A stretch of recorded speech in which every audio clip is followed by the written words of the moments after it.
three of you are done, he'll slide right in and answer. So if you can introduce yourself, what's your job now? And then we'll go back around to how did you get to Sacramento? What was your path from there to here? Now, all your mics are on. Hello, hi. Thank you, Jody. Hey everyone, my name is Thomas Martin. I am the Deputy Director of External Affairs in the Governor's Office. I graduated from USC in 2021, and I did actually go on this trip in 2020. Hi everyone, good afternoon. My name is Christian Beltran. I'm an LMU and USC grad. I graduated from LMU with my undergrad and then my master's degree from USC Sol Price School of Public Policy. I currently work for the California Department of Finance, and I had previously worked in the California State Senate. Hey y'all, my name is Alex Walker. I also was in your seats 2 years ago in 2020. I'm a proud Fresno State Bulldog, go Dogs, and I currently work at the California Strategic Growth Council under the Governor's Office of Planning and Research. Good evening, everybody. My name is Christopher Sanchez. I'm a Fullerton College alum. I transferred to Sacramento State afterwards. At Fullerton College, I studied sociology, and at Sacramento State, I studied ethnic studies, with an emphasis in Chicano studies. I currently am the founder and CEO of a brand new lobbying firm here in Sacramento, the Mesa Verde Group, which is a firm that is dedicated to partnering with clients who want to push progressive policies focused on that prioritize Latino and other communities of color. Good, thank you. So next question, how'd you get from there to here?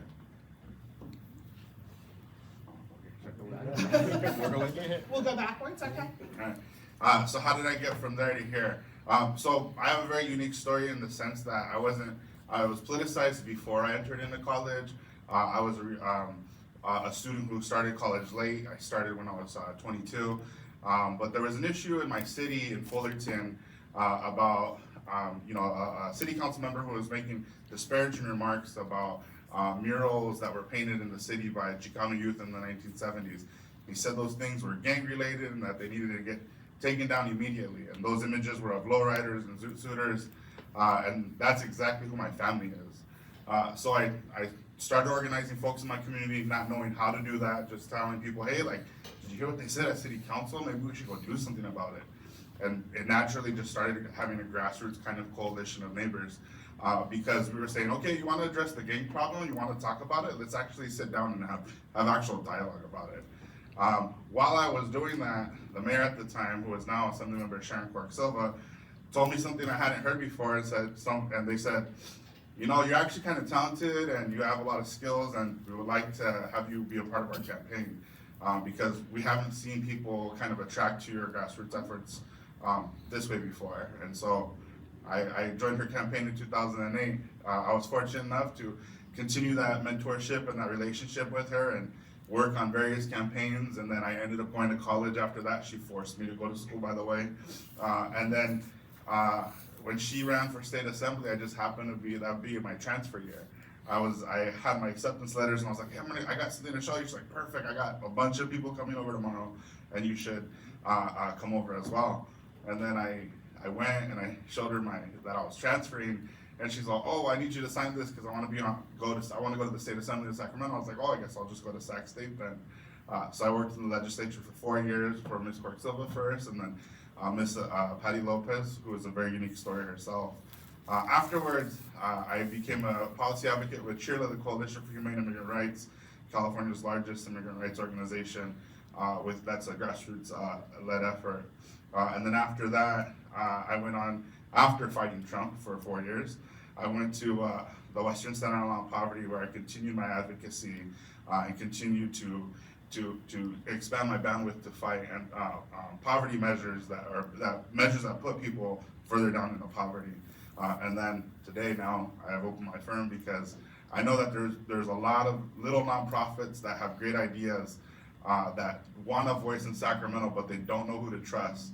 And I'm fortunate that the partners that I've had along the way are going to vouch for me and say, Chris is someone that we can trust, and our communities have trusted him when it's come to street vendors and garment workers and other folks who have not had a voice historically in Sacramento. Thanks, Chris. So my path is going to be a little bit different than maybe some of my other fellow panelists. So when I was at Fresno State, I had learned about the Capital Fellows Program 1 week before the application was due from Dr. Cummins himself. I was just sitting in my California politics class. He casually mentioned it to another student, not myself, and I wanted to meet during office hours to talk more about it, and he connected me to some fellows. I put in an application, came to the same summit, and then got an interview, and I did not get in. And what I did is I tried again, and in total I put in 6 applications. I applied to the Senate twice, Assembly twice, Executive and Judicial. I was waitlisted for Assembly, Judicial, and Executive, and I proudly currently an Executive Fellow. But while I was putting in those applications and waiting, I was also being proactive. So the first thing that got me here was being a Capital Fellow, and what's going to hopefully keep me here. The second thing is I was proactive in meeting with people, and I was getting involved. So I was meeting with district attorneys, I was meeting with assembly people, I was meeting with professors, I was having meaningful conversations with people, trying to identify those opportunities and just like really learning from people, because you can network, you can like connect with people on LinkedIn randomly, but if you're not gonna have a meaningful conversation, if you're gonna reach out to someone, reach out with someone with a purpose, have a goal in mind, reach out to someone who has something that, I don't know if this is working, but okay. Reach out to someone who has something that you want to learn about and share them that same grace, because it's also, networking is a two-way street, and same thing with any job they're gonna have too. And while I was on the wait list for the Executive Fellows Program, I had, through my meetings, earned an admin analyst position at the County of Kings, and I gave that my all. It was only for 4 months because I got off the wait list and had to move to Sacramento, but those experiences helped. I still have some of those same connections from the county that I interact to this day at SGC. So if 3 things that got me here was applying to the Capital Fellows Program or some other program like that, being involved and engaging with people, networking, and also never giving up. Because if there's something you want, you have to go after it. Christian. Well, it's great to hear the couple stories so far. I mean, I think it's 2 very different pathways, and in some way mine is also kind of a mix between the 2. You know, growing up in Los Angeles, you grow up hearing a lot about city politics, and you hear a lot about what the city of LA is doing, what the county of Los Angeles is doing. So that's what really kind of attracted me first to government. And my parents were also government employees. My dad worked for the U.S. Postal Service. My mom was a special ed teacher for LAUSD. So to some extent, there was always a strong interest in doing something in government for myself. And I also wanted to contribute back to my community as much as I can in any capacity I could. So going through LMU and the political science department there, I quickly learned on this trip about the Capital Fellows Program. And then also throughout my time at LMU, I also did a couple of internships with the city of Los Angeles and other different job opportunities. So I think I had like 3 different jobs when I was working and going to school. So it was definitely a challenging time in my undergrad, but I really learned that the fellowship was a good way to get into state government. And ultimately I did apply, and I didn't get in my first time either. It is a very competitive program, and I got in as a Senate fellow in my second go-around. Before I did that though, I did work in investment banking for about 1.5 years. I worked specifically in municipal bonds, working at a firm called Ramirez & Company. So I really got to learn a little bit more on the public finance side as opposed to public policy side. So when I came to Sacramento, my goal was really to try to bridge using some of my skill set, but also kind of merging it with public policy. So that's how I ended up working in the Department of Finance, where I ultimately get the chance to work in public policy, but also utilize some of that public finance experience that I brought to the table, and it ended up working out very well. Now, I will say that in addition to applying for the fellowship and working all those jobs in school, what really got me involved though was actually organization of like local community members. I can't say to the extent of major campaigns that Christopher worked on, but one of the small things I did when I was going to school and learning about local government and politics and state government was that there was just a bunch of RVs at the time parking on my street in my neighborhood. And that was something that is still happening today that a lot of people get frustrated about. So I organized my local community, worked with our local council member at the time, and got a lot of signs posted. But that was something that really showed me how organization can lead to on-the-ground results and kind of help in terms of helping your local neighbors. And so just that little touch of making a difference really kind of solidified my commitment to working in government and giving back to my community. And now I get to do it on a much larger level. So that's generally how I got here to Sacramento.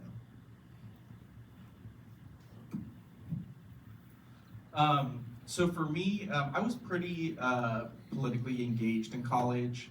I was a student worker, like at our Institute of Politics on campus. I was a part of our, student-run like voter initiative and voter drive club. I had a whole bunch of internships, like ranging from city council offices and campaigns for governor, and I even like moved to Iowa one summer and like lived there for 3 months to intern on a presidential campaign. So all of that being said, I really took interest in this specific trip. So when I was a junior, I went on this trip, and someone who I met on this trip, someone who worked at the California Democratic Party, I met them and had a conversation with them and basically like begged for an internship.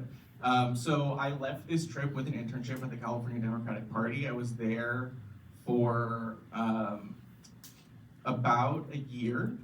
And then right after I graduated, my old supervisor from that internship called me up and was like, hey, someone from the governor's office is looking to fill a job. I think you'd be good for it. You should apply. And then I did, and here I am. So I've been at the governor's office for almost 3 years now. And yeah, so every year after I've graduated, I've come back to do this panel and this trip as an alumni because like I owe a lot of gratitude to it. Because I feel like I wouldn't be where I am without, the opportunities that I got on this trip and the people who I was able to meet. So I was not in the Capital Fellows program or anything like that. But yeah, there's so many different paths to get to places in the Capitol. But I think like for some of you and for many of you, like the first sort of concrete steps that you can take like are here on this trip. So as you're going into all the different panels and events and stuff over the next couple of days, like I really encourage you to truly try and find like what your niche might be out of all the people that you're going to meet, out of all the different industries that go on in Sacramento. So much of political science, the major that we teach, is focused on national or international politics. Very little is focused on state and local.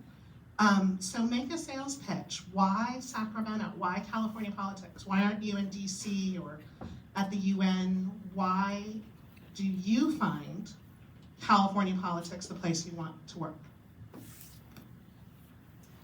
Anybody can take it. I'll take a stab. Okay.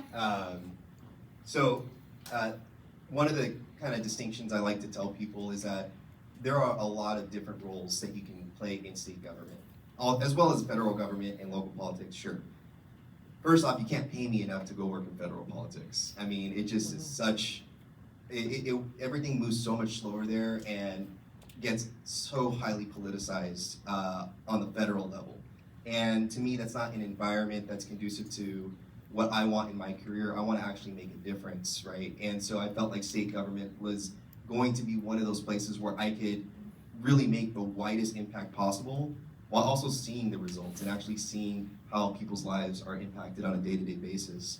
One of the other things I like to say is that when I was living in Los Angeles is that, as I mentioned earlier, you hear a lot about what the city and the county of LA does. Coming from Southern California, local government just dominates a lot of the conversation down there. Moving up to Sacramento for the fellowship and actually learning about state government and learning about agriculture and all the different aspects of the state and how many people actually rely on a lot of state programs.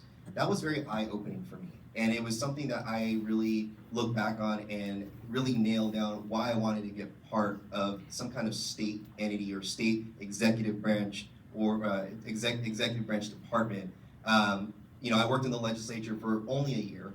And the legislature is definitely somewhere where you, as a legislative assistant or a legislative I forget the term for it, but you basically work for a member, and you run a bill.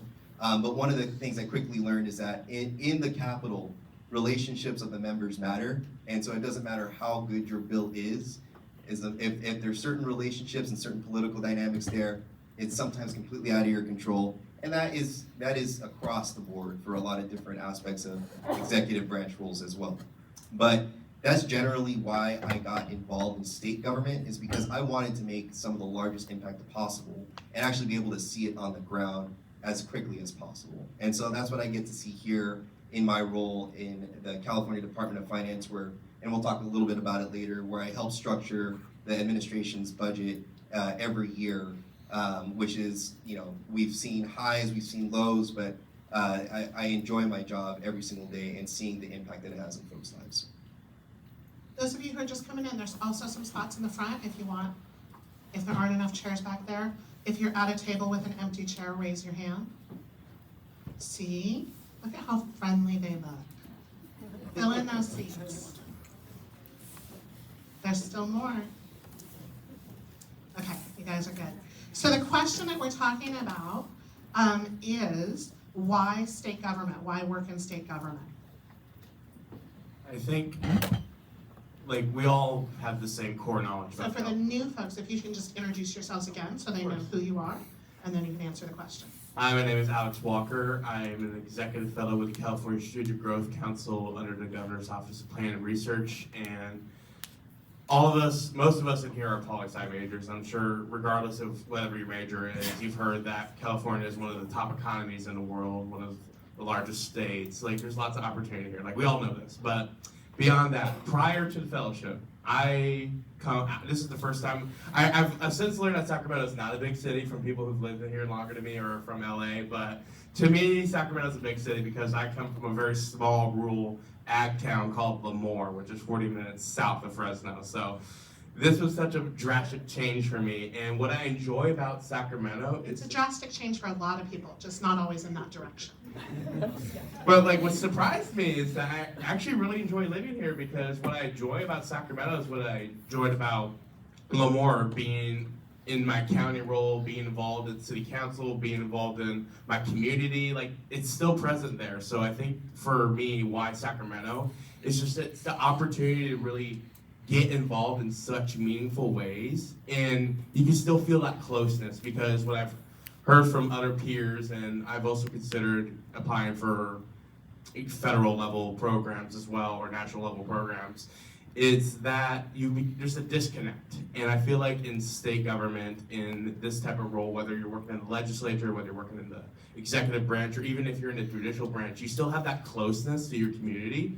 You still have that closeness to the people. So I found that really valuable and meaningful, because if you guys were here yesterday, or even today, because I walked here, there's currently a demonstration at the Capitol. You get to see that, and I don't think you get to see that if you're in DC or in different types of offices. So I really enjoy the community aspect of it, that connection, and also just being able to, if you are working on something, you can really see and hear the impact of what you're doing.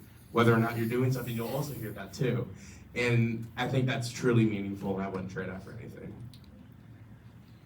Christopher Sanchez, I'm the founder and CEO of the Mesa Verde Group. It's a lobbying firm, brand new here in Sacramento. So the reason why I like staying at the state level is because I think it's more about being strategic.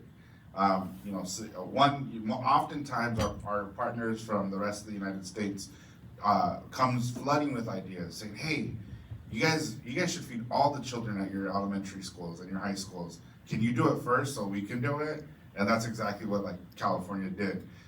Anytime we are the most pro-immigrant friendly state, and then so other states come to us saying, "Hey, we have this problem. Is that in your statute? Can you try to run a policy to make it law?" And then we'll do it. But then there's also other times where it might not be the right time for it to be here in California, and we might think about, okay, well, what state can we run this kind of policy in? And we're having conversations with all our partners across the country, and then okay, is it going to be challenged? We're running in this state. Is it going to be challenged by by this, district judge or so forth, and, thinking about litigation in addition. So I think having that partnership is a lot better, because when at the federal level, a lot of it's about, this is, as an advocate, it's about my brand and my organization, and we're gonna do it first, versus like a true partnership. And I feel, and then I'll just say, we also, as the state advocate, you're like the middle child, because your other partners across the state are saying those things, and then the locals across the state are saying, like, you shouldn't do this or you should do that. But it's having that strategic conversation throughout the year. And I'll just say, yeah, a lot of things that we do will be replicated in other states, whether it be Illinois or Nevada, or, I'm trying to think of other states out there. But yeah, plenty. We call that laboratories of democracy in the textbook. But you do see that things pop up, bad and good, of trying things out in different states. And whenever Utah is ahead of us, I'm like, really, Utah? They're gonna do housing first, all right, there you go. Let's shame California by saying Utah's better than us in this area. So, yeah, that's interesting. I'll pick up. Introduce yourself. Oh, hi, my name is Thomas Martin. I'm the Deputy Director of External Affairs in the Governor's Office. I'll want to pick up something on what Christian said, in that that the federal government is so politicized.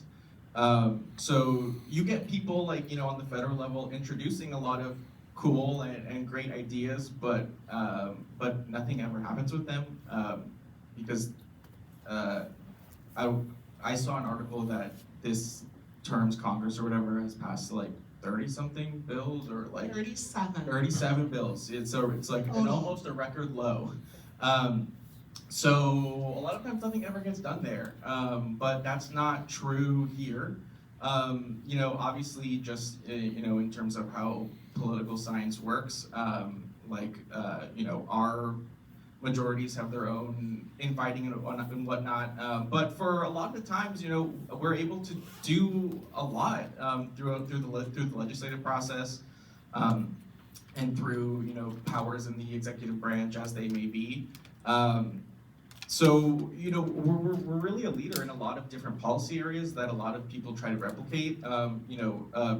Meals for All is one of them, but probably the biggest is in the climate space. You should also look up like how many other states have passed laws saying that once California has hit this trigger or whatever that they have in their climate space, that our state is now automatically going to adopt them too, because if California's doing it and they're the industry leader in, let's say, like the transportation sector, so for like zero emission vehicles and whatnot, like there are so many other states that are like, oh, well, if California's going to be doing this and they're dominating the industry, and the industry is going to be catering to them because they have the most amount of customers, and this is where we get all of our economic base, then we have to follow suit too so we can keep up. So, and that's true for many, many, many sectors. So, as something that people say in my office all the time is, as California goes, so does the rest of the country. So, it's definitely an important place to be. And I think that Christian also said that they couldn't pay him enough to work in DC. He is right. DC could not pay him enough to work in DC. Just in terms of like the actual pay salaries, in terms of what you get in the federal government, they are not very competitive in terms of comparing it to our state government here. State government is not great either, but it's better than the federal government. So 20 years ago, one of my students worked in DC, and they were called the 25-25-25. They were all 25 years old. They were paid $25,000 a year, and they worked 25 hours a day. There's a slight exaggeration on a couple of those. I hope the salary has gone up in 20 years, but it really is just an incredible churning of young people in DC. So I have a couple more questions, and then I'm going to open it up. In your current role, I don't want a big resume, but what is it that you love about what you're doing right now? Go ahead. And Christian, if you can introduce yourself to the folks who came Yeah, really quick. Christian Beltran. Currently work with the California Department of Finance as a principal program budget analyst covering environmental protection and agriculture, and I previously have worked in the Senate for about a year. Should I just? Sure, Okay, keep going. why not? What is next? So one of the things that really attracted me to the California Department of Finance is really wanting to be involved in the actual crafting of the current administration's annual budget every year. So I'm sure some of you have probably read that we're facing a historic deficit this year, and that really is one of the ways that leadership shows what their values are. When there's lots of money to go around to lots of different stakeholders in the budget, and the legislature negotiates with the administration every year, there's usually a lot of people that are happy, right? But in a year where you're faced with a historic deficit, where it's almost like the dot-com bust, which was another previous instance where the state budget deficit was in a really, really bad spot, your values as a state really show, and it really shows for the administration. And so when I came into Sacramento, I knew that I wanted to be part of those conversations. I wanted to be kind of the subject matter expert in certain areas while that budget gets crafted. So at the California Department of Finance, I supervise a team of about 3 analysts, and we cover lots of the different, what we call boards, departments, and officers within the executive branch. So, for example, Thomas had mentioned the zero-emission vehicle investments that the state is making in terms of some of the incentive programs that we have. I cover that. I cover the California Air Resources Board. I also cover the Environmental Protection Agency, Department of Toxic Substance Control, Department of Food and Agriculture. So I cover a number of different budgets that kind of contribute to the larger climate budget. Last year or a couple years ago, we had like the largest climate investment, $54 billion, going into a lot of these critical programs to advance our climate policy in the state. Now, fast forward to now, we're faced with this large general fund deficit, and that has really put a laser focus on what we're preserving and what is actually getting cut. And this is where the true colors show for the administration, and I really love being part of those conversations. I love defending our decisions to the legislature, because the legislature has lots of different interests. You have to kind of balance each member's kind of policy goals and their constituency focus. And so being able to work with the legislators on negotiating and forming a budget that really speaks for all Californians is something that I love to do day in and day out. I'll go ahead and jump in. And I actually get it. My favorite part of my job right now is that I get to actually talk a lot of smack about the governor and the administration and all the budget cuts that they're doing to our folks. This year I'm just going to jump in because we've got to talk about the swing of numbers. When you're talking about big numbers, you're talking about, we had a $99 billion surplus. And now the Legislative Analyst Office predicts $73 billion deficit. The governor's office still wants to pretend it's $38 billion. He's wrong. So we're talking about a massive, bigger than the GDP of countries, swing from surplus. It's not a small number that we're talking about. So Chris, go on. And then I'll just say the governor's office is very strategic in communications. Hands down, whoever working there, let them know they're great. But because when he was presenting his budget in January, he was like, "Look, I'm not really cutting a whole lot, and it's not really the critical programs." And then you unravel it. You're like, "Oh, social services. Oh, families in poverty. This is a program that serves families that are in poverty right now. Oh, this is to help families stabilize themselves if they're in deep, deep poverty. Well, but we're cutting that." But he didn't say that at the podium, or he was like, "I'm not cutting immigrant services, but we're just cutting TPS." We're like, "Well, what do you mean? Let's unfold that budget item and let's look at it more deeply." And we're like, "Actually, you're cutting all the equity programs in immigrant services, and that actually serves populations that will never get any type of legal help if these nonprofits don't get that support." So that's my job this year. That's been my job for the past long time. But yeah, I love talking a lot of smack about them. What I enjoy about my role as a fellow, and I highly encourage everyone in this room to seriously consider the fellowship, whether it's this upcoming term or 20 years down the road, because it's a really unique program and that you can join it at any time. is that fellows, you are full-time staff in addition to grad students at SAC State. So you're going to be treated equally, and you're going to be given assignments with weight. So some of what I do for Strategic Growth Council is I'm currently prepping our executive director and director of Office of Planning and Research for their testimony to the legislature, whether it be in Assembly or Senate meetings. In addition to that, I'm working on different grant programs. And the SGC is really unique compared to other state agencies in that it has 7 cabinet level positions in it. So Secretary Ross for Department of Food and Agriculture, for example, sits on the SGC Council, and I get to work with Food and Ag on a variety of different issues. I get to work with California Energy Commission on different projects, whether it be in Imperial Valley when we're talking about lithium extraction, or also I work with the Racial Equity Commission, which is the first in the nation to be doing this type of work, advancing racial equity in our state and righting historic wrongs and creating equity for the state. So there's a lot of unique opportunities at SGC, but also regardless of where you end up working, you're gonna find opportunities to really develop expertise in an issue area. And what's been helpful in my experience so far with grant writing is that it's been able to transcend different issue areas. So I like to phrase it like this, like I like to have my hands in many different cookie jars, 1 for cookies, but also 2 because really getting a sense of those different policy areas, really developing a little bit, because the big secret to Sacramento, and I'm sure some of the panelists might want to say this too, is that you can learn it.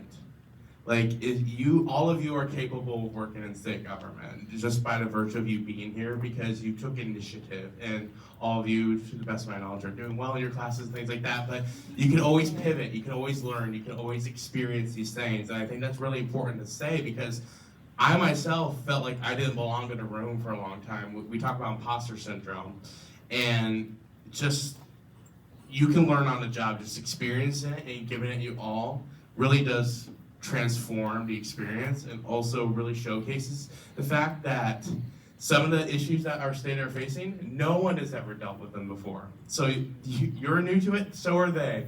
So it really is equal footing, and that's what I really enjoy most about the fellowship program in my role, is that I get to contribute meaningfully, equally, and also give it my all. So part of my job, probably the biggest part of my job actually, is planning and actually implementing all of the governor's press conferences and public events and travel. So I get to travel, a good amount actually. I've been up on the Klamath River at the Klamath Dams, 20 minutes from the Oregon border, all the way down to San Diego and everywhere in between. So I get to meet a lot of really, really amazing Californians who have great, stories. I get to meet a lot of great community-based organizations and local partners that, we have as the state government, which I think that a lot of people don't think that exists too much. I think that a lot of people think that, Sacramento is a bubble, and that, state government is a bubble. And in some ways it is, for sure. But I think that our administration really tries to break out of that as much as possible. So I just really get to love just chatting with people and hearing their stories, hearing what programs in the administration have helped them to sort of lift their family out of poverty, or help their small business, or help them get access to healthcare regardless of their immigration status. And also, hear people tell us what they think that we can do better at. So really, my favorite part is getting to, because I get all of that from all of the, organizations and whatnot who are here based in Sacramento, like the big associations and organizations based on, whatever their sort of interest advocacy area is. But it's a lot more powerful to hear it from actual real life people, who are impacted by everyday decisions that the state legislature makes, that the governor makes, that state agencies and department makes. So yeah. So my last question, which is your cue to think of your own questions. What advice do you have for the students if they want to work in state politics? If if I can go first, please, Sure. is to get involved, whether it's at your campus right now, your city, your county.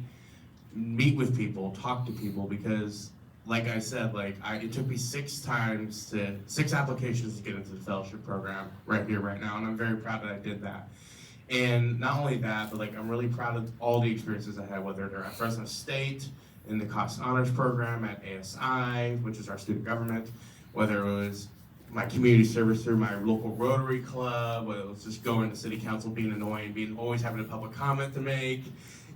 Everything that you're doing right now is going to lead up to those experiences, and everything is cumulative. And you're going to, whether or not you realize it now, it's going to relate back to something you're going to be doing right now, because something I did for Rotary 2-ish years ago is relevant to something I'm working on right now.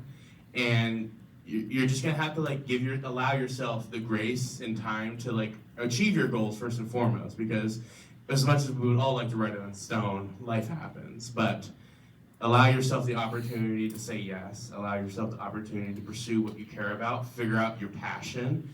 And you don't have to have it figured out right now, because Dr. Cummins knows I would have liked to have done grad school already and all this other stuff. But I'm also getting married next year. Things like that happen.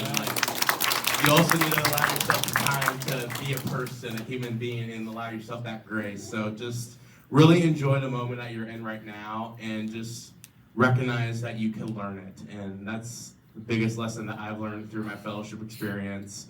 It's something I wish I learned when I was in your shoes, when I was applying to different opportunities, or decided not to apply to different opportunities because I felt like I wasn't qualified enough.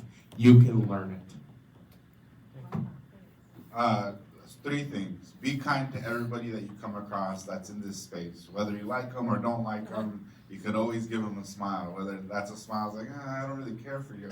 Still a smile, right? Be kind to them. It will pay off, because this industry, or this field, career field, is based on relationships, 100%. The second thing, find a group of mentors. Don't find just one. Don't put all your eggs in one basket and be like, oh, this mentor is going to get me where I want. Listen to different various opinions and the different advices.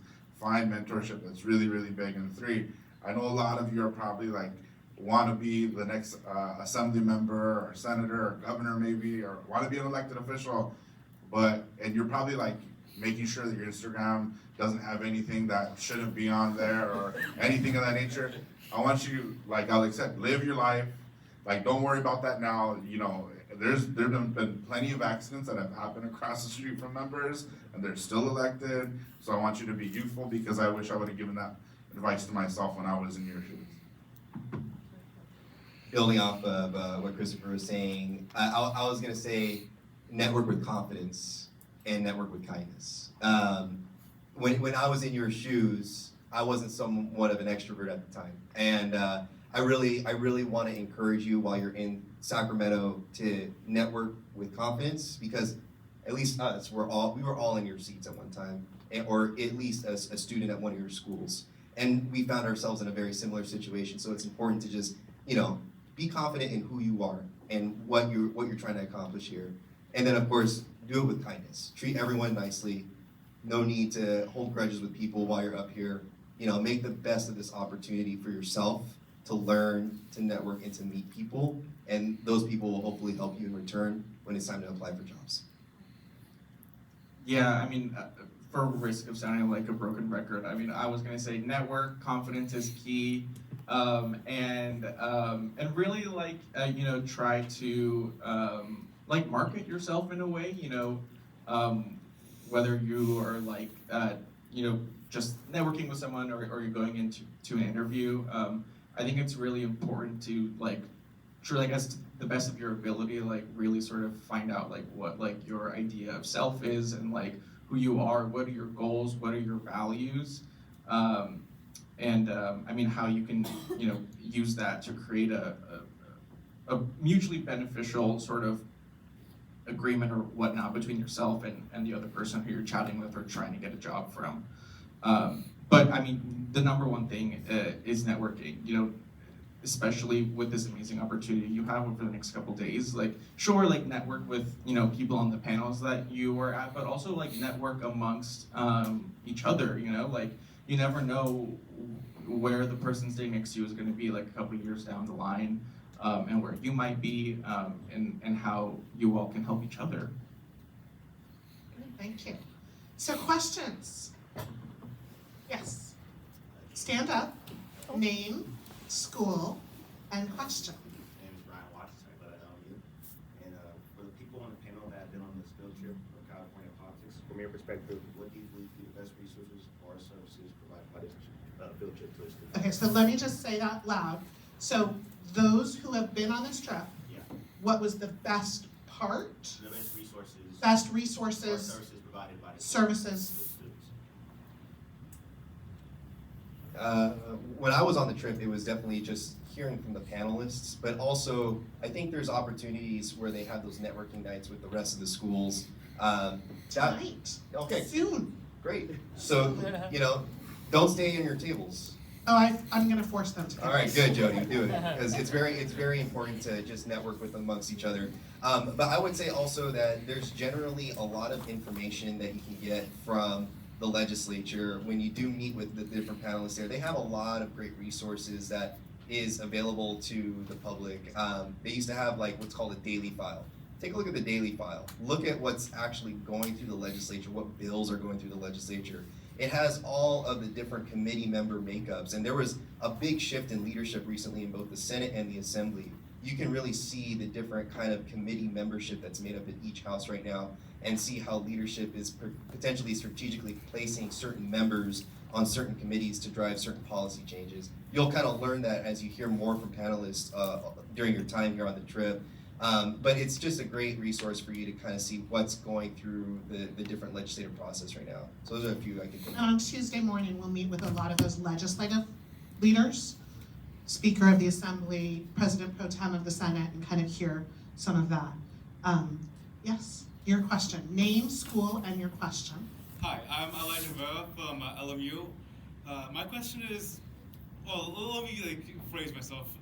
A lot of you have spoken about how you've had to go through applying a lot, and Christian spoke how he had to work for a bank for a period of time. So how do you stay determined to work in legislature despite how competitive the environment really is?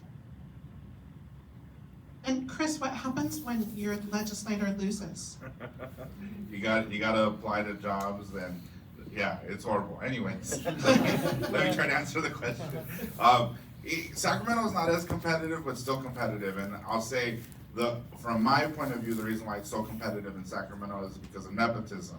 A lot of people, so I worked for a member who lost their first re-election, and I had to apply to every single office and go talk to everybody, and I was getting beat by children who have a dad or a mom who are a lobbyist or worked in the Capitol, or they're the chief of staff, or had some crazy connection to the Capitol.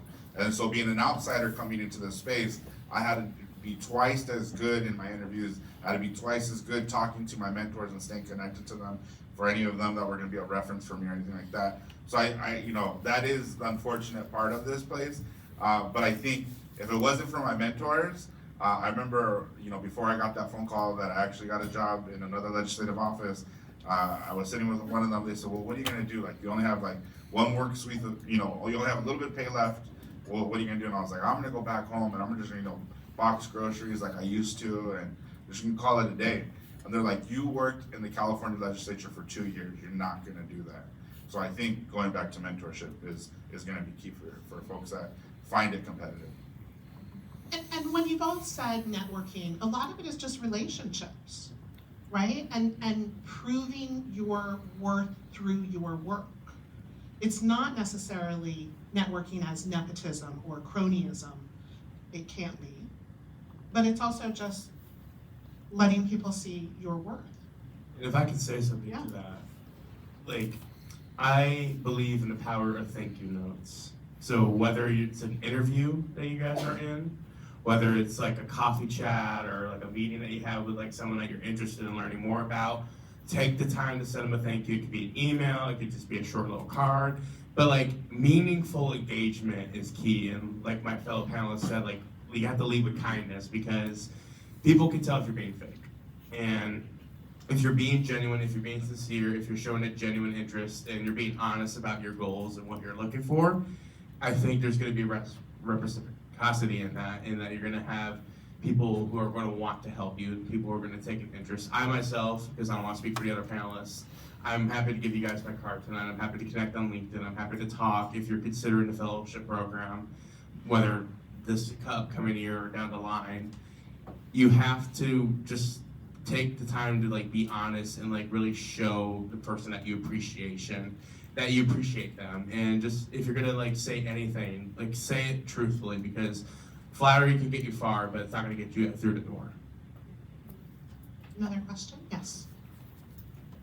Ariana Perez, Fullerton College. So this question is for everyone. However, Christopher, your organization really stood out to me, and I must ask, how do you, in your respected roles and committees, effectively educate like constituents and members of the communities and numerous communities, and how have your methods like changed over the years, especially given that California is so large, and you mentioned it's one of the most immigrant-friendly states?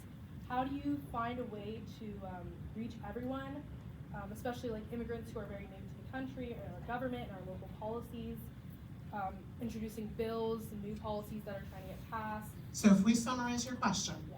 with how does he communicate to the communities, does that cover it?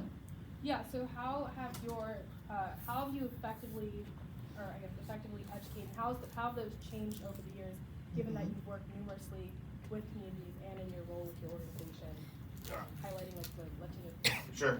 community? Patience. And I want to say, I think that I was, there's two things. When I came into politics, I knew that I had to be the person that was going to communicate to my community about what is happening behind closed doors. And I was fortunate enough that my mentors told me, you have a responsibility. You have to translate what is being said in those meetings in the legislature to your community, because I can't verbatim say what was happening in Sacramento and then just go and tell it to a community group or something of that nature. My unique experience was that Assemblymember Patty Lopez was an immigrant from Michoacan, Mexico, who had never been elected to office before and was a citizen legislator. She just said, you know, I would go to the school board and they would tell me all those changes that you want, they happen in Sacramento. Sorry, we can't help you here, right? LAUSD was her school board, by the way. And she said, okay, I'll go to Sacramento. She put her name on the ballot, won by 200 votes. She knew nothing when she came here. She hired me before, first she fired 5 other people, and then she hired me, and she trusted me, but that was because I had patience and I explained it to her and I gave her options. And because of that experience, then I took that experience of that patience and understanding I might have to say it 3 or 4 times to a group of folks who have never heard this language before. What's CEQA? Let's go through that. So that's why in going to the grassroots efforts that I worked in with Chirla, you know, I would take my weekends to sit and explain policy with, I don't speak Spanish, and all my members did. And then so not only is it taking that time to say it maybe several times, but then translate that at the same time. So patience is gonna be really, really key. And then I'll just say, how do you reach the broader audience? You know, the organizing effort that your partner should have with working with other organizations is gonna be key to that as well. Well, and talking about patience, you started getting involved in politics because a council member in Fullerton wanted to whitewash those murals.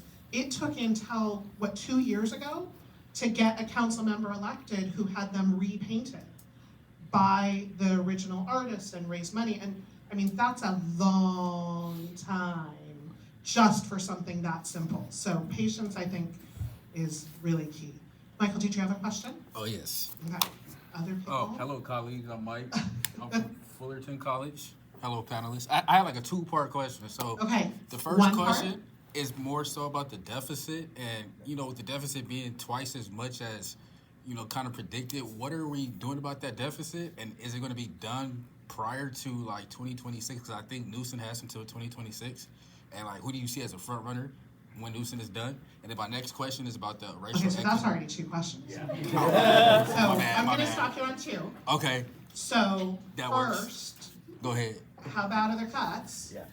Yeah, so taking a step back in terms of the budget process. So every year, the state of California has to pass a balanced budget. It's in our constitution.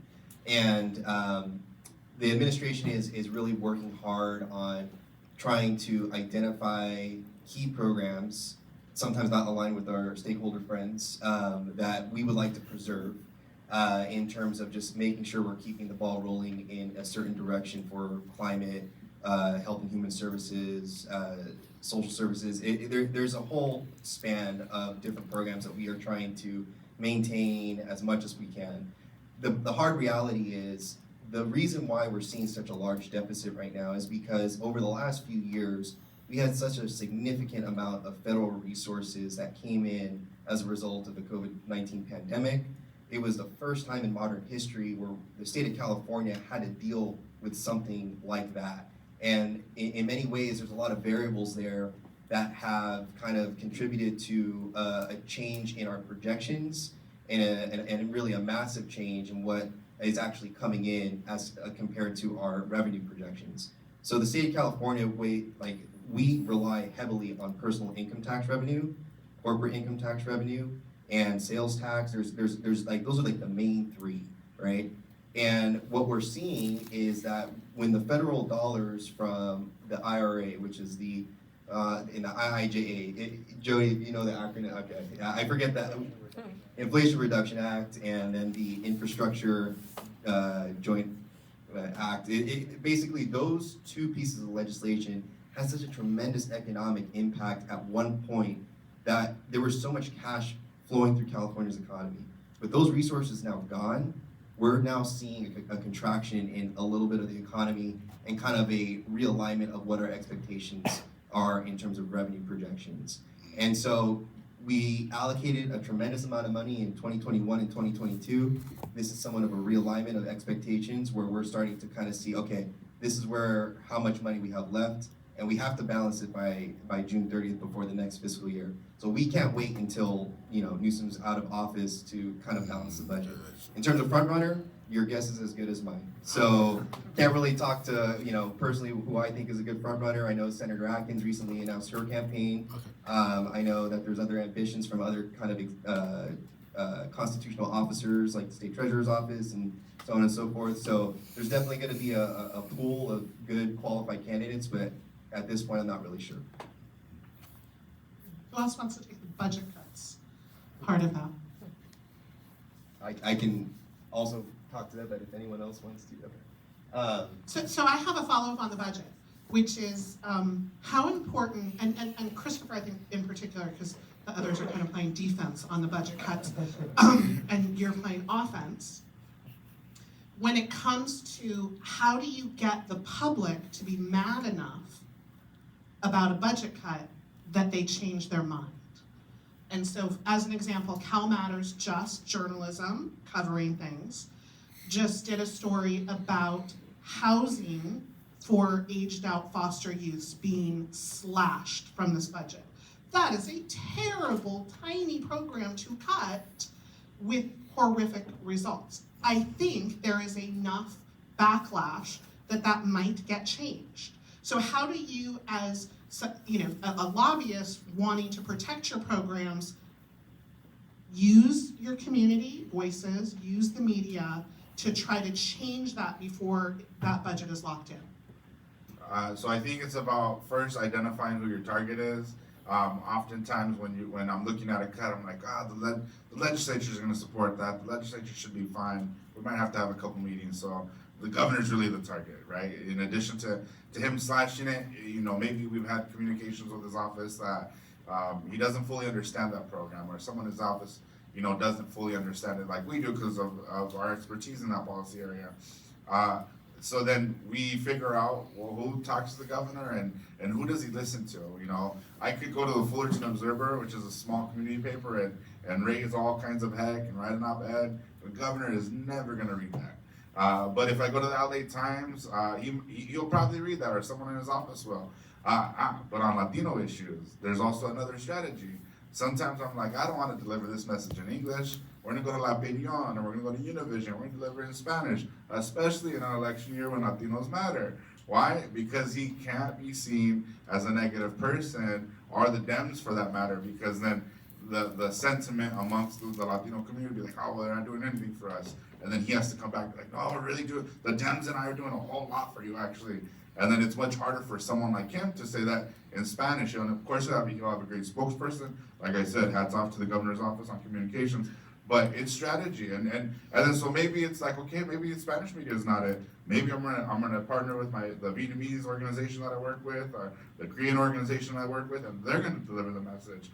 And then so I think partnership is key, and you just have to be strategic on who's your target, who they listen to, and what do they view as important, and then also just like the political landscape of that moment.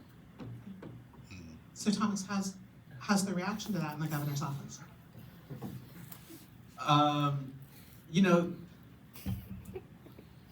No, look, I this mean, is, I mean, your sources In Spanish. right? Like research had surpluses, so, and so we've only had surpluses. this is, it's a tough budget year, and I think that if people who have been listening to the governor for his past, 2-3 budget presentations, last year in May, January, and even the May before. For people who are really listening to him, it shouldn't come as too much of a surprise. This is something that he has been waving some red flags for a little while. And unfortunately, this is now just the time where it hits the wall, So there are cuts and delays and deferrals across every single industry, every single sector. So, no one is happy. Regardless of that, I think that the budget still tries to hold true to key investments and key promises to the best of our ability, but it's going to be a hard year for everyone across the board. And I think that it is too early to determine what the actual number is going to be in terms of the budget deficit, and that the LAO is not 100% privy to all the information that the administration has. I was just going to add actually that May revision is the kind of the big thing that you're going to hear about in terms of what the administration expects there to be in terms of a deficit. There's other resources out there that you can look at from the Controller's Office, from the Franchise Tax Board, that kind of shows you early data and what early data suggests. That gets released, I think, on a monthly basis or a quarterly basis. But the administration will revise their estimate in May. That's kind of the key date after the April tax receipts kind of come in, because again, April 15th, tax day, all the taxes are due. We'll have a better picture on where things stand. The one thing I will also say is that the state government is similar to local government, not like the federal government, where the federal government can operate on a deficit and just issue treasury bonds to help fund certain ongoing programs without having to worry about overspending per se. State government is really limited to the resources that we collect on an annual basis from every resident in the state.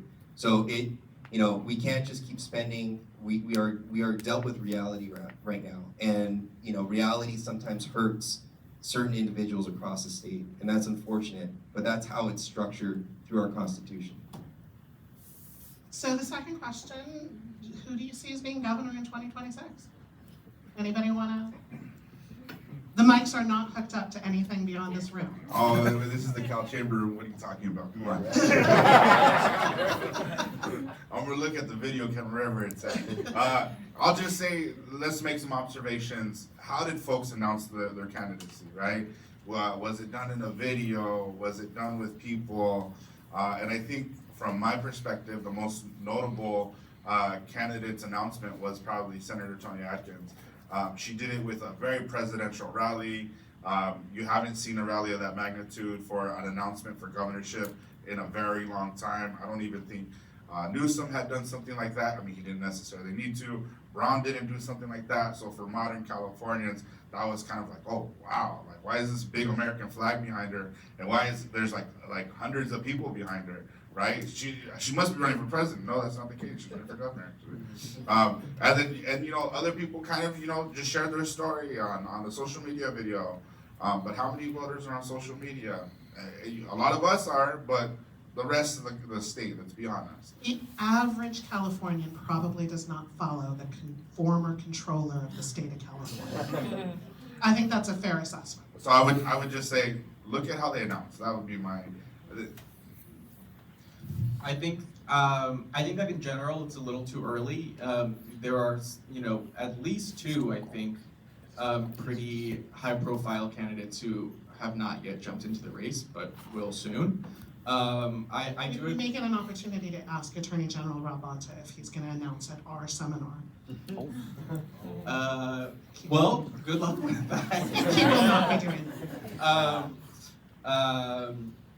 I do agree about what was said about Senator Atkins. I think that she was a very, very, very accomplished legislator. Both as the speaker and as the pro tem. Not many people have done both and have accomplished as much in the legislature as her. Also, in terms of what her announcement was like, she had a lot of labor support there, ready, lined up behind her. I think most of it was local to San Diego, not too many statewide. I think it would be silly of a statewide organization to endorse someone this early. But in the state of California, labor is a very, very, very powerful player. So if that trend continues with Senator Atkins, I think she has a pretty good shot. But of course, whether you like it or not, I think that in campaigns, money is the number one power of all, and the person who has the most money by far from now to whenever the election is called is 100% going to be the lieutenant governor, who has already been technically running for like a year or something. Or more, yeah. So I'm sure she has a huge chest, and it's only going to get bigger. So I think overall too early, but there are definitely some factors to look out to that are starting to shape out now. Other questions? In the back. Yes. Hi, my name is Isabel. I'm from USC. Thank you so much for speaking with us today. I was wondering if you think there are any skills that are essential to success in Sacramento that you didn't learn in the classroom and that we should be seeking out. Good. Skills you didn't learn in the classroom, or skills you did learn in the classroom that are essential. This is gonna sound a little cheesy, but I think it's really truthful kindness, because like we're all talking about networking and things like that. Like all of you have an opportunity to like meet each other, to meet us, the different panelists throughout the different days. But I think it all goes back to that kindness, and like also like you have to show an interest, because like I was talking about like throughout my different answers tonight, like you can learn how to budget, you can learn how to write a grant, you can do all these different little technical skills and like gain these hard skills, but it's those soft skills like, do you have a passion? Do you have an interest? Are you a good person? Like, I'm not saying like people can't change, but I am saying like it might come naturally to some people, but if you are thinking about like what you want to do, whether it's working in government or like not working in government, I feel like those soft skills like really go a long way, and I think kindness is like the top thing, because if you're in the if you're in the Capitol building itself or the Capitol community, it's not a secret that there are more Democrats in the state of California than there are Republicans, but be nice to everyone, like have conversations with everyone, like don't be a partisan and exclude other people from conversations, because you might need to like work with a Republican legislature on an issue in the future, or a staff member for something like that if you're a Democrat staff member for a different person. So just really understand that kindness in relationship building goes a long way, and you're already building a network right now in your current seats. Okay, this is like a 100% genuine answer and not a joke, but I honestly think that if you are a pro at like Excel or like Google Sheets, like no matter what job you are at, like people will be impressed with you. Like whether like it's a job like where you're working like with data and numbers, or you're like more on the people side and like engaging with people directly, like literally so many people will be impressed with you if you know how to do formulas on Google Sheets. I would say, Isabel, attention to detail. One of the things I remember going through college is, I had so many deadlines for different papers, and there's only so much time you can put towards each paper and studying for each exam. And that it's really hard to manage your time, and that's one of the things that I think time management and attention to detail are kind of like the two things overall in college that I kind of look at and how it's translated into my professional life. When you are able to have multiple different deliverables at your job and be able to allocate a right amount of time for each one in order to give it the appropriate amount of attention to detail, you're going to be very, very good at your job and very dangerous in terms of what you can accomplish in whatever role you go into. So I would say that in my current job, that's kind of what we look for in individuals. That's how we structure our interviews and our examinations for people that are applying to some of the positions at our department. We look for people that are able to kind of look at what's in front of them, think about what has to get done, and ultimately which one has the least amount of errors and the best well thought out approach to solving some issues that we present to them. If you're able to do that, you're going to be very successful at your future opportunities that come to you. I got a campaign job because I know how to do pivot tables in Excel. Exactly. And they were so impressed.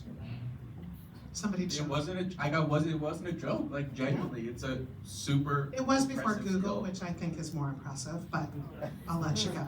Hey, I'll just say quickly, you're not above any job. It wasn't involved in the legislature, but hey, when I was on a campaign, I dug through trash, right? And that was my job. But what was I doing? I was looking at all the campaign mail that was going through that for that race and analyzing it. Who were they sending it to? What were they saying? Why did they say it and so forth? But hey, I was at the post office looking through trash, getting a lot of different stares. But so don't care what you're doing. Sometimes at appropriate moments you should absolutely care, but you're not above the regular job that you're gonna get. If I could just interrupt, the Excel thing is very true. Like in my county job, they test you. Like that's like part of like the secret interview. Like no Excel. That is very true.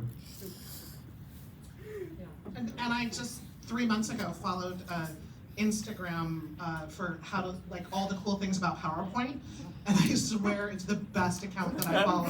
I'm like, oh my gosh, my lectures are going next level. If you really want to impress someone, learn to use Excel without a mouse.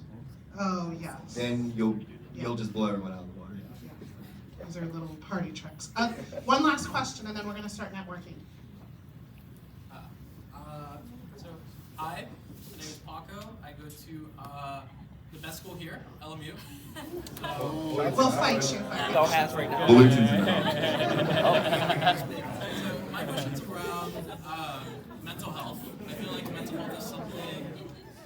See what you started? Yeah. I know. Okay, so go back to your question, mental health. It's a starter, like a warm-up for networking. So my question's around mental health. I feel like it's oftentimes really ignored, especially in policy and California. What steps do you take to remind yourselves to A, take care of yourselves, and what do you do to take care of yourselves? I'll quickly answer. I go camping because there's no cell phone service, no one can get a hold of me. I'm in the outdoors, just being with Mother Nature. It's beautiful. And when I get down the hill and there's cell phone service, the 30, 40 emails and text messages, that's a different story. But that's what I try to do, get outdoors as much as possible. And then create boundaries. As a younger staffer, it's probably harder for folks. And when I was a younger staffer, it was really hard to create boundaries with my boss. I had one of my bosses call me at midnight one time. Their district was on fire, so it was acceptable. But creating boundaries has been the healthiest thing that way. Hey, at 6 o'clock, there's no more work phone calls, and I'm just hanging out with friends or doing personal things. I think the work-life balance is something that I've personally struggled with and continue to, because tomorrow I'm actually working late. That was a prior engagement, and that will happen sometimes in whatever role you have, because those moments happen. But I definitely agree with like setting boundaries, but like also understanding yourself, because no one knows you better than you in your capacity. Because what might be relaxing to me might not be relaxing to others. Like for example, like I like making floral arrangements. Like I did 2 years of advanced floral in high school, and I continue to make things for Valentine's Day and holidays for my fiance and things like that. Also for my fellows, so it's really fun practice. So I like to do that. But on the professional side of things, with the exception of this week, I don't respond to email after 5 o'clock. it's like you have to set those boundaries and just really understand like what's rewarding to you, what re-energizes you. For me, it's Rotary as well. So when I'm not in Sacramento, I'm commuting back to the Central Valley. I'm going to be building beds for children. I'm going to be hanging out with my fiance and family and friends and all that good stuff. So just like really understand like what energizes you, and so that way you can return refreshed and giving everything your all, because you're not going to be helping the state. You're not going to be helping anyone that you care about if you're not refreshed and you're not focused. I'm very much still learning how to do it. I think as you kind of go up to different level positions, every position is another opportunity to learn how to manage it better, especially when more responsibility gets placed on you. So it's an ongoing learning process. I think I've kind of recognized. And I have one of the biggest changes of all. I have a child on the way that's due in April. So that's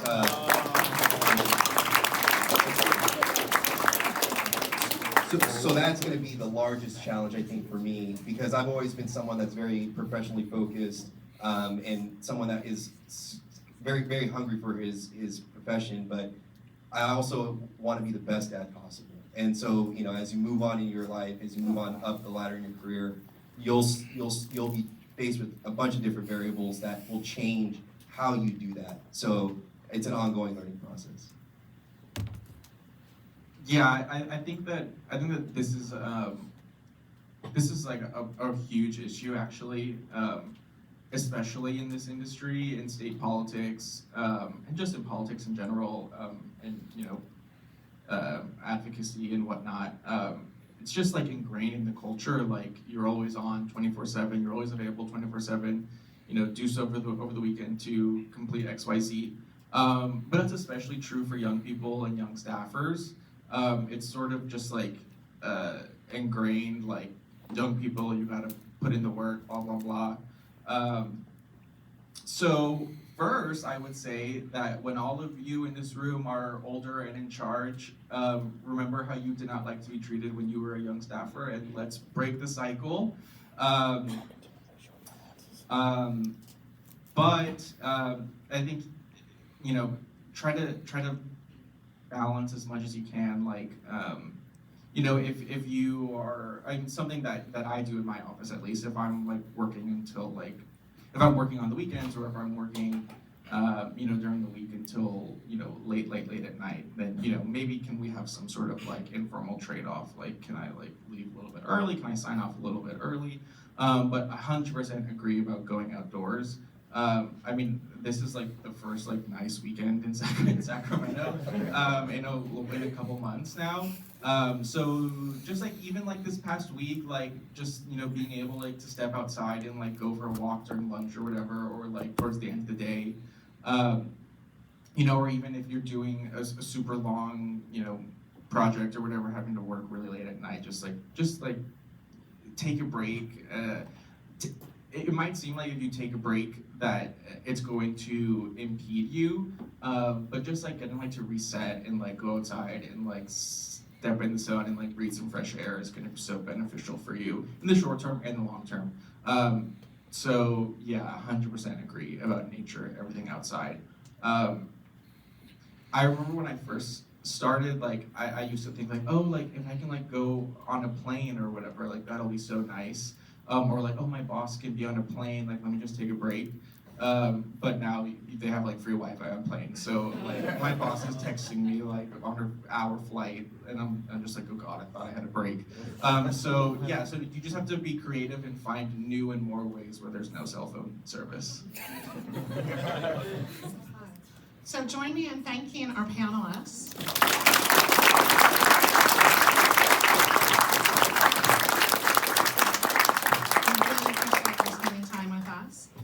You are, of course, welcome to stay, and we're going to have pizza later, salad and pizza later. But everybody, I'm going to make you move. So, by birth date, you are going to join a table by your birth month, and we're going to meet some new people. So,